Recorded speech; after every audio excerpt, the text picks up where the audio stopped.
शबरी कौन है?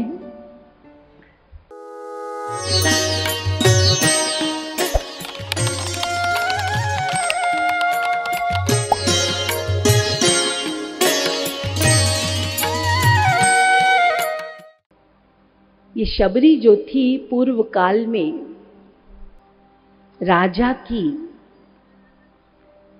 राजकुमारी थी।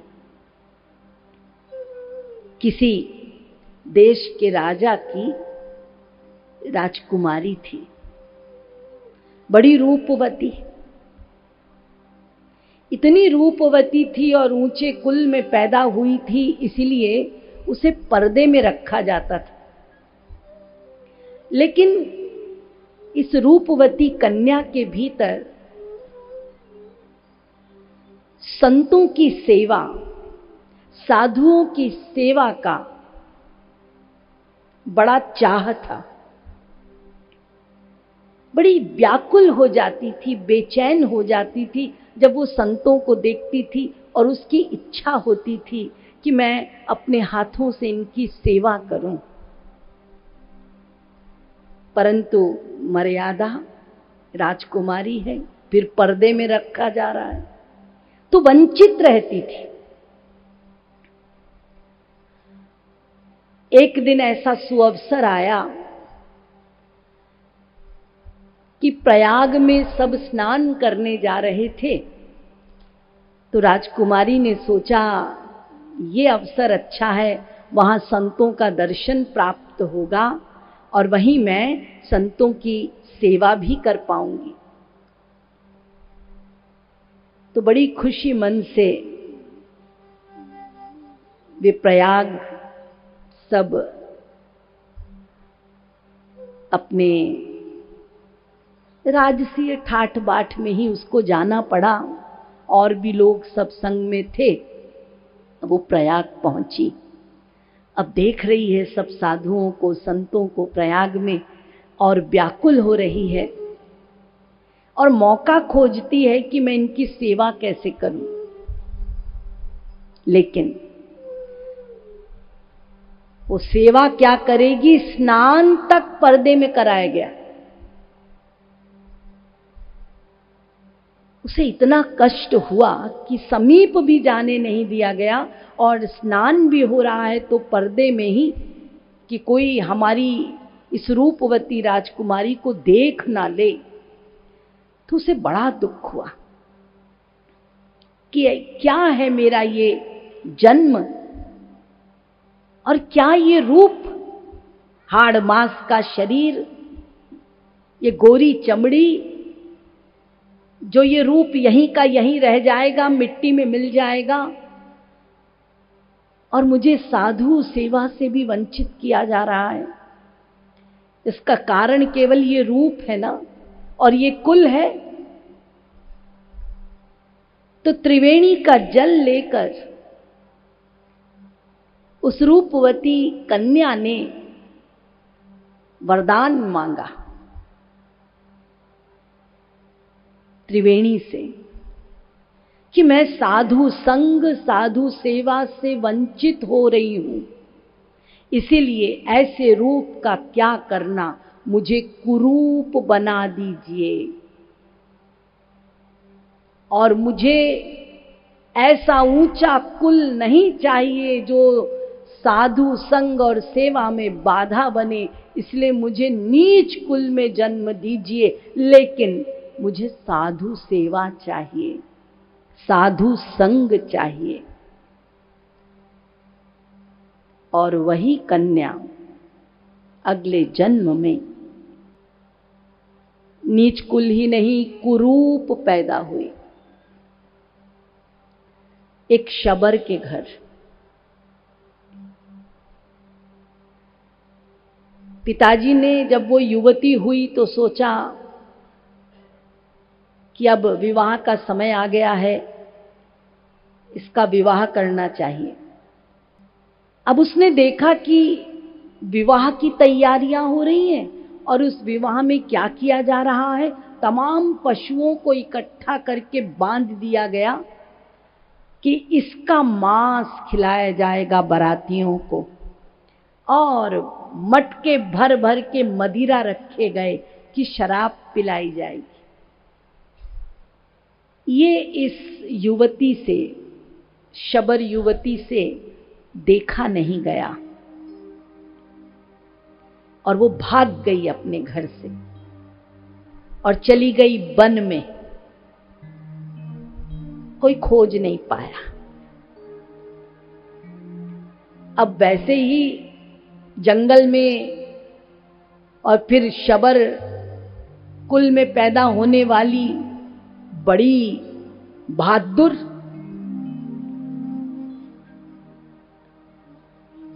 भीलनी, उसको वन में रहने का कोई डर नहीं है, तो वन में रहने लगी। वहां दैव योग है कि वो वहीं पहुंची जहां पर ऋषि मुनि सब रहा करते थे। ऋषि मुनियों की कुटिया बनी हुई थी, उसी के आसपास वो जंगल में रहने लगी। जब रात्रि होती थी, सारा दिन लकड़ियां बीन लेती थी, रात्रि को गट्ठर बनाती थी और रात्रि में ही जब सब ऋषि मुनि सो जाते थे, उनके कुटिया के बाहर वो गट्ठर रख दिया करती थी। और भोर होने से पहले कुटिया से लेके सरोवर तक का जो मार्ग है, उस मार्ग की बुहारी करती थी और अपने हाथों से कंकड़ उठा उठा के बीन बीन के किनारे कर देती थी। ये शबरी का रोज का काम था जब वो युवती थी।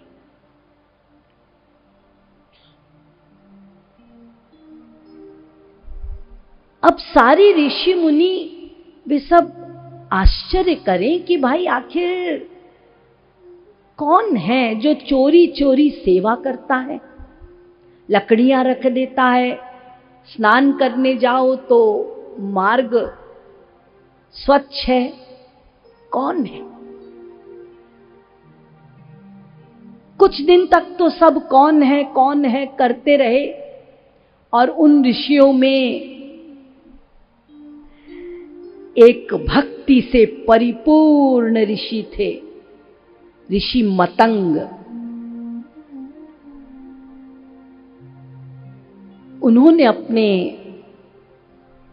शिष्यों से कहा, ये गट्ठर कौन है? ये चोर जो चोरी चोरी हमारी सेवा करता है, बता के नहीं। देखो हमने आपके लिए ये काम किया है, गुरुजी देखिए हम ही तो कर सकते हैं। ये नहीं, चोरी चोरी। और पहचान कौन रहा है?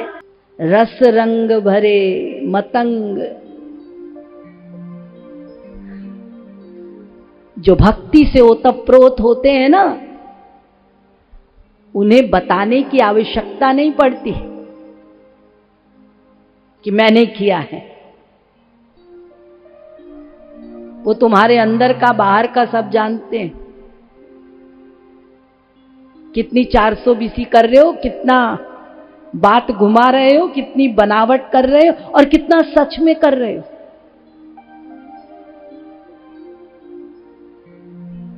अब कोई ऐसे ही शाब्दिक गुरु हो तो बात अलग है बेचारा, लेकिन अवतारी भक्ति से ओतप्रोत रसरंग यानी रसिक, उससे कुछ नहीं छिपता। ऋषि मतंग ने अपने शिष्यों से कहा, मेरे सामने उस चोर को लेकर आओ, हम उस चोर को देखना चाहते हैं। अब तो क्या था, शिष्य पहरेदारी करने लगे, क्योंकि दिन में तो वो चोर दिखता नहीं और चोर वैसे भी दिन में नहीं दिखता। तो रात्रि में सारे शिष्य जो थे वो सारे शिष्य अपना बैठ गए कि देखे कौन आता है, कौन लकड़ी का गट्ठर रखता है, कौन मार्ग की बुहारी करता है। और इधर शबरी अपना आई नेचुरलिटी में, गट्ठर रखा और झाड़ू उठा के चलने ही लगी कि शिष्यों ने हाथ पकड़ लिया और उसे लेकर गुरु मतंग के सामने प्रस्तुत हो गए। ऋषि मतंग ने देखा और भक्तमाल में वर्णन है, देखत ही ऋषि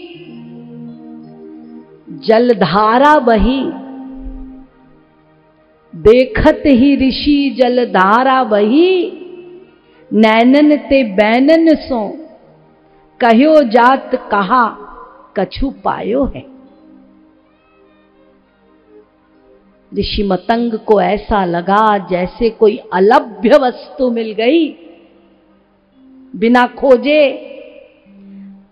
उनके नेत्रों से झरझर आंसू बहने लगे और शबरी कांप रही है, डर के मारे वो कांप रही है और गुरु मतंग के नेत्रों से आंसू बह रहे हैं।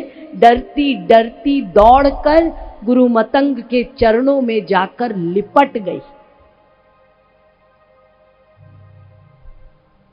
और उसके पश्चात याद आया, अरे मैं तो नीच जाति की हूं, समीप नहीं जाती थी ऋषियों के, रात में चोरी चोरी सेवा करती थी। अरे ये मैंने क्या किया, मैंने उनको छू दिया, अब क्या होगा।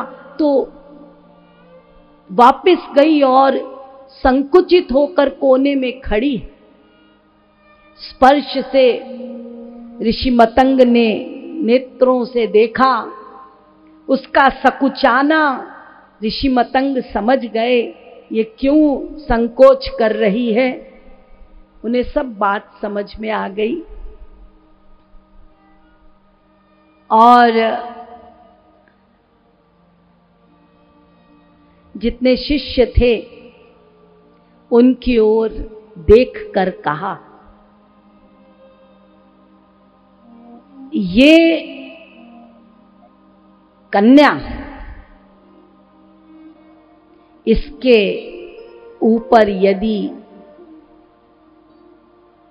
कोटि कोटि ब्राह्मण और ब्राह्मणों का ब्राह्मणत्व न्योछावर कर दिया जाए तो भी कम है। व्याधस्याचरणं ध्रुवस्य चवयो विद्या गजेन्द्रस्य का कुब्जाया किमु नाम रूपमधिकं किं तत्सुदाम नोधनम वंशः को विदुरस्य यादवपते रुग्रस्य किं पौरुषम भक्त्या तुष्यति केवलम न च गुणैर भक्ति प्रियो माधवः। भागवत। भगवान आचरण नहीं देखते, गुण नहीं देखते, विद्या नहीं देखते, सौंदर्य नहीं देखते, कुल नहीं देखते, वो तो बस ये देखते हैं इसके पास अपनापन है मेरे लिए या नहीं, इसके पास मेरे लिए भक्ति है या नहीं, प्यार है या नहीं, ये मुझे प्रेम करता है या नहीं, ये मेरी सेवा की व्याकुलता रखता है या नहीं। भगवान केवल ये देखते हैं। फिर वो नीच से नीच प्राणी हो, वो अपने आंखों की पुतली बनाकर रखते हैं, अपने अंक में बिठा कर रखते हैं। शबरी में कोई यही बातें थी। पूर्ण रूपेण शबरी वहीं रहने लगी। अब और ऋषिगण जो थे, क्योंकि गुरु मतंग विशेष महत्व देते थे शबरी को, एक तो कुल निम्न नीचे कुल की, ऊपर से स्त्री, और फिर गुरु द्वारा इतना महत्व देना, तो वो ऋषिगण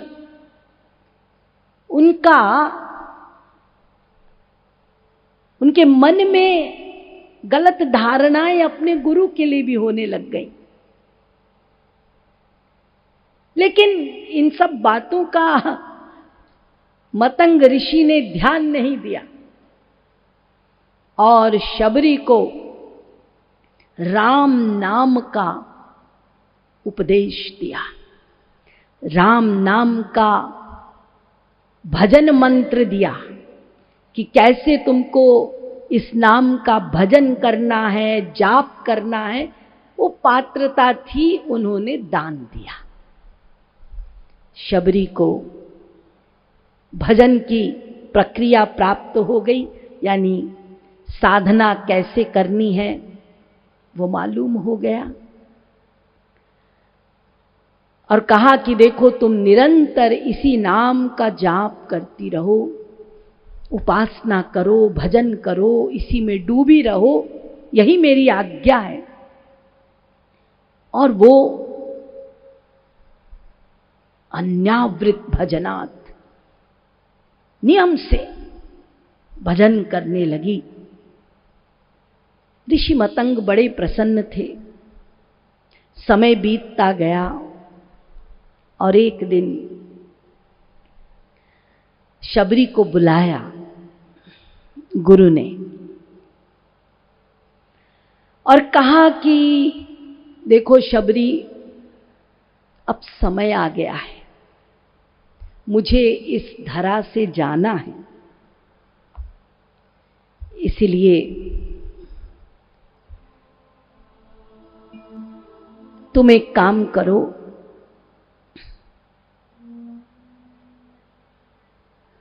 जैसे जैसे मैंने तुम्हें भजन की प्रक्रिया बताई है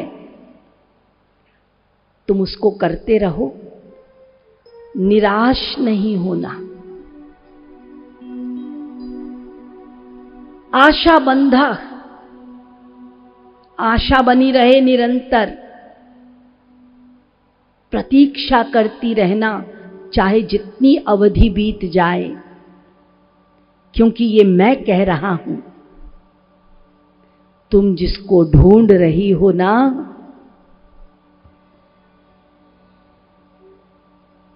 वो तुम्हें ढूंढता हुआ एक दिन तुम्हारे पास आएगा।